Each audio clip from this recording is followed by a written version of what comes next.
What's happening, Carolina fans? Welcome to Two Fans in the Stands, a podcast related to all things Carolina Panthers and North Carolina Tar Heels. I'm your co-host, Tony. And I'm your co-host, CJ. Let's go.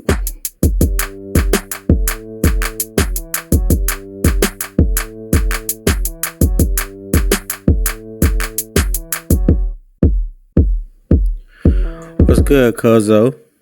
What's going on, cuz? Man, I can't call it. You got 6 in one hand, half a dozen in the other. I guess I called even. There you go. There you go.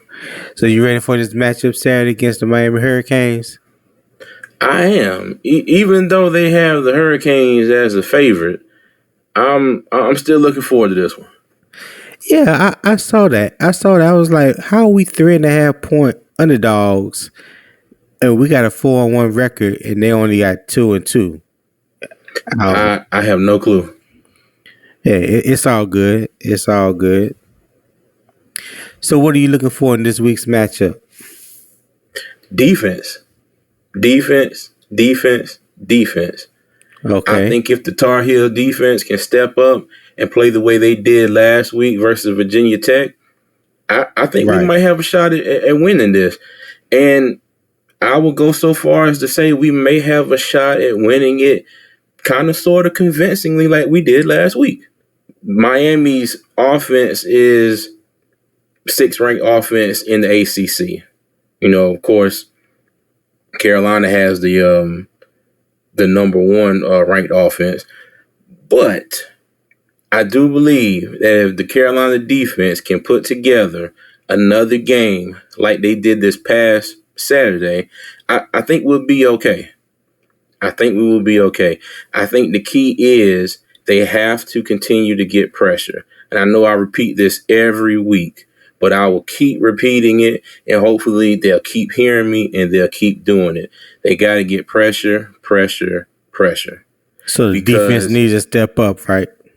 Yeah, the defense needs to step up again. And if you kind of remember, back in the NFL, it was that year that I think it was that last year that Strahan was with the Giants and they won the Super Bowl. As you remember, they had a dominant front four. Front four, pretty good front 7, trash secondary. That secondary wasn't it. In a subpar offense. Yeah, exactly. But the pressure that defensive line got week in, week out really closed the gap between the play of the defensive line and the play of the secondary. So in a way, I'm hoping that the defensive pressure, especially from the defensive line, if they can step it up and be more consistent, that will help out Carolina's secondary, who is really, really lacking right now. They stepped up, played a decent game last week, but I think that would be key for them moving forward. If they can replicate and improve on the effort that they put together last week, I think we might be able to do something. You know, we're sitting at 4-1 right now. I don't think it's too far of a stretch to say that we're going to be a bowl team. It's just, you know, what bowl are we going to? Right. I think we only need like 6 to be 2 more to be eligible. Yeah. Mm-hmm. And you gotta get 6 to be bowl eligible. And I think we can do that. But it's just now a matter of, can we put enough wins together to get to a decent bowl? Can we get to a New Year's Day bowl? Right. And hey, it's honestly, I think there's a lot more pressure on this defense than in the offense. Our offense is hitting on all cylinders. Whether you got a V8, V10, V12, it's hitting on every last one of them, buddy. Every last one of them. Yeah. But yeah, defense is what I'm looking for most in this game.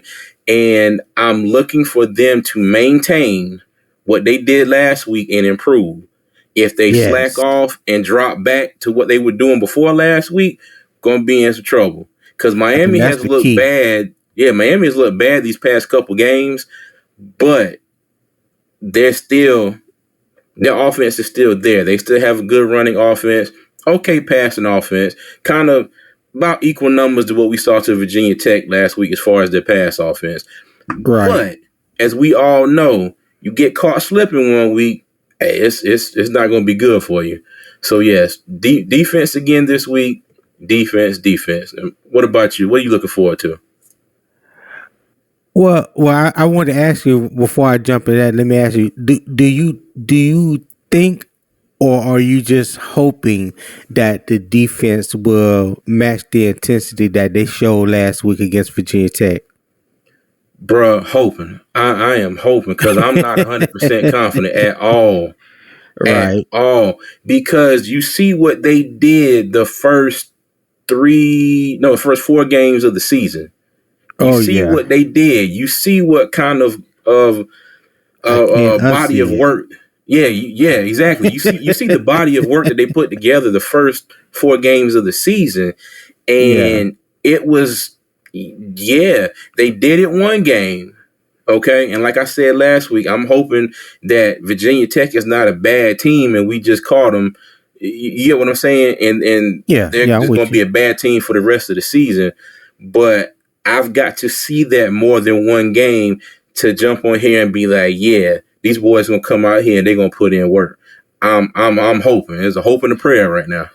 Well, I definitely hope that they build on it. I definitely hope that they see what they did last week and say, you know what, we can play ball with these boys. You know Mm-hmm. what I'm saying? We could be a very good defense and continue to build on that.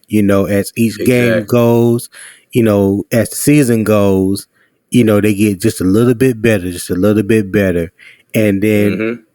the sky is the limit to what they will be at the end of the season because, like I said before, there's a brand new defensive scheme, defense coordinator, even the secondary cornerbacks coach is new, so they pretty much learning a brand new defense, and I think it's just slowly coming together. That's what I'm hoping.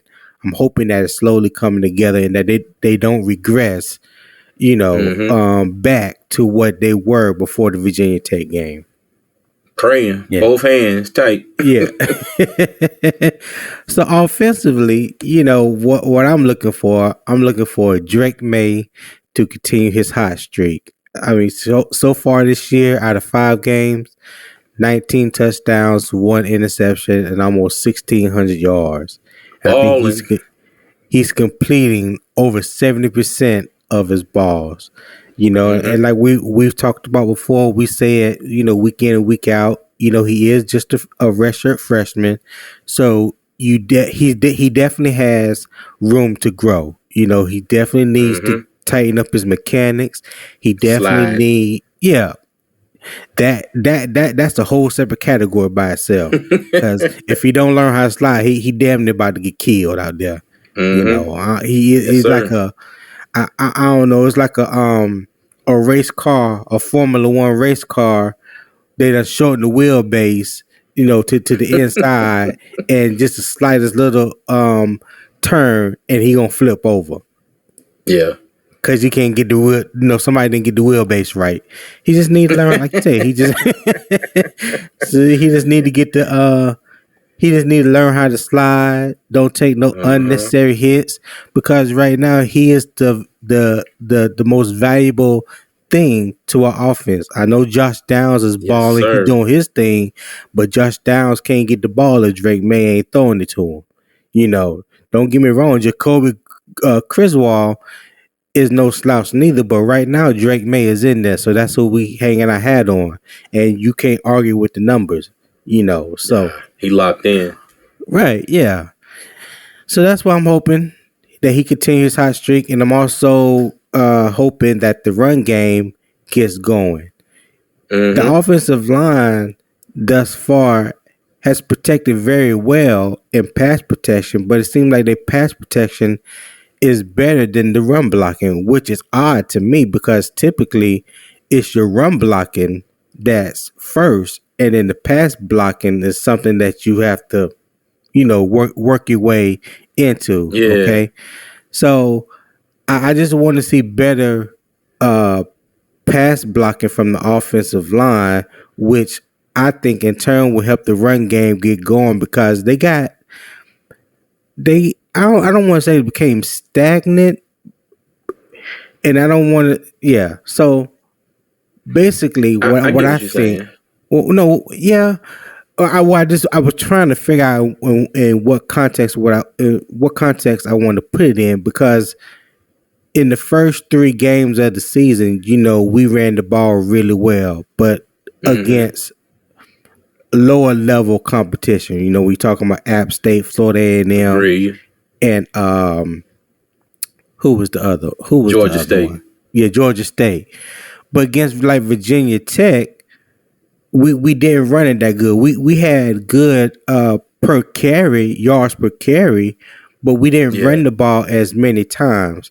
Now on this season, I know the offense is averaging 400. I mean, 45.4 points a game, 507 total yards, 319.6 of the yards is passing, and 187 is rushing. Now that's good Hmm. numbers. I mean, that's great numbers. But like I said, when you look at the competition, those numbers are kind of bloated because of who we play in the first 3 weeks.